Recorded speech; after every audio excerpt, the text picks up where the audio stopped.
Bismillahirrahmanirrahim.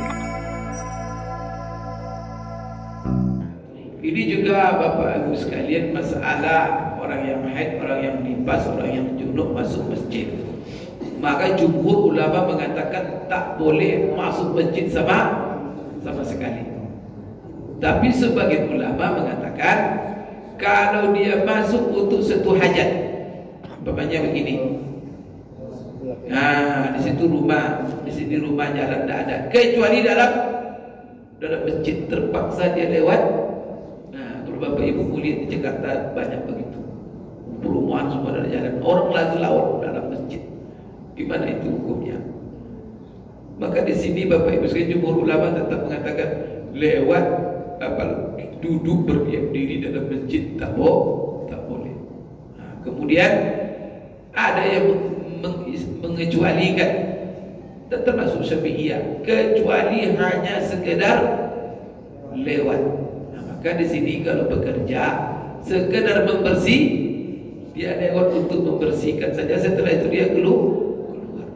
Tapi kalau duduk seperti ini, mendengar taklim, mendengar apa, Bapak Ibu itu rata-rata ulama mengatakan tidak boleh. Kalau mau ikut juga di luar masjid. Kalau sekarang kalau mau ikut juga ikuti lewat streaming. Nah, maka perlu masjid-masjid membuat streaming supaya ibu-ibu di rumah yang haid juga bisa mengikuti kajian.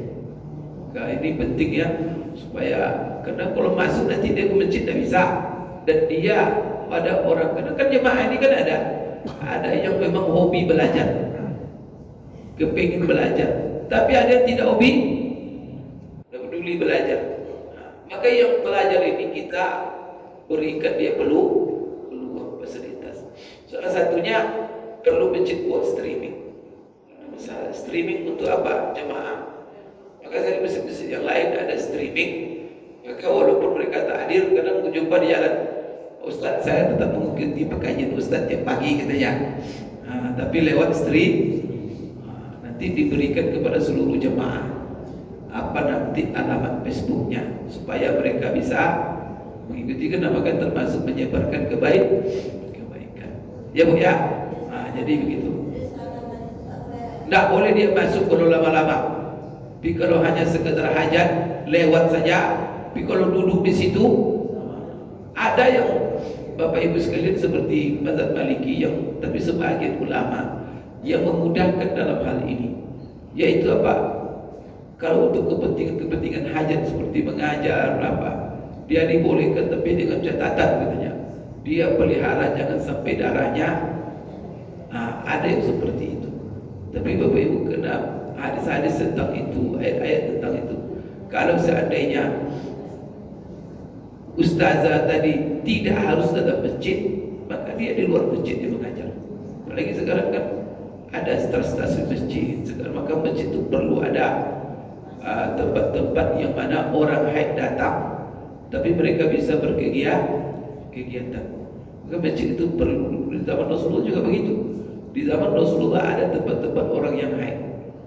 Maka itulah sebabnya kalau di dalam sholat Idul Fitri, Idul Adha dilakukan di lapang supaya itu dapat saya sampaikan Bapak Ibu pagi ini, karena waktu juga batasi kita.